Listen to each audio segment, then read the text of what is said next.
బంధువుల్లో పెళ్ళిళ్ళల్లో అయితే ఆడపిల్లకి సంబంధించినటువంటి కుటుంబం ఏంటి, అమ్మాయి లక్షణాలేంటని అబ్బాయోళ్ళకి తెలుసు. అబ్బాయి లక్షణాలేంటి, అబ్బాయి కుటుంబం ఏంటనేది అమ్మాయోళ్ళకి తెలుసు.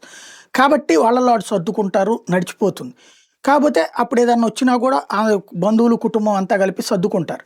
కాపోతే ఈ డాక్టర్లు వీళ్ళందరూ చెప్పిన దాని మీదన జెనెటికల్ ప్రాబ్లమ్స్ వస్తాయి గాబట్టి బంధువుల పెళ్ళిళ్ళొద్దంటూ వేరే వేరే సంబంధాలు కలుపుకుంటున్నారు. ఈ వేరే వేరే సంబంధాల దగ్గర ఎదురవుతున్నటువంటి సమస్య అమ్మాయికి సంబంధించి, అబ్బాయికి సంబంధించి ఆ పెళ్లి చూపుల్లోనో లేకపోతే ఆ 2 నిమిషాలు మాట్లాడుకోవడంలోనో మాత్రమే వీళ్ళకి ఇంటరాక్షన్ లేదా ఆళ్ళ కుటుంబాలకు తెలుసుకునేటటువంటిది ఎవరినో అడిగి తెలుసుకునేది తప్పించి ఏముండదు.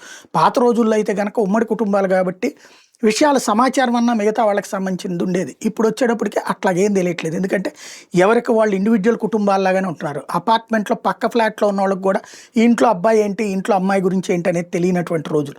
వీటితో పెళ్ళిళ్ళయిపోయిన తర్వాతన అబ్బాయి లక్షణాలు అమ్మాయికి నచ్చక, అమ్మాయి లక్షణాలు అబ్బాయికి నచ్చక ఊరికూరికినే విడాకులు తీసుకునేటటువంటిది విడాకులంటూ లేదా వేరు కాపురాలంటూ ఘర్షణలు పడుతున్నటువంటి వాతావరణాలు పెరుగుతున్నాయి.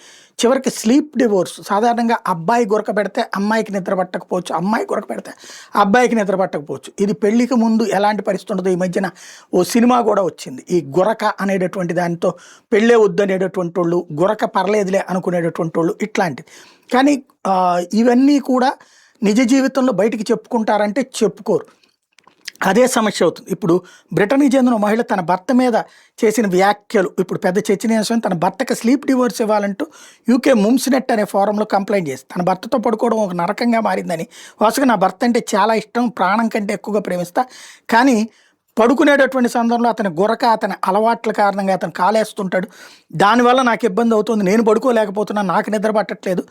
కాబట్టి స్లీప్ డివోర్స్ ఓన్లీ నిద్రపోయేటప్పుడు ఎవరి కాళ్ళు విడివిడిగా పడుకోవడానికి అవకాశం కల్పించమని కోర్టుకి వెళ్ళడం అన్నటువంటిది చర్చనీయాంశంగా మారింది.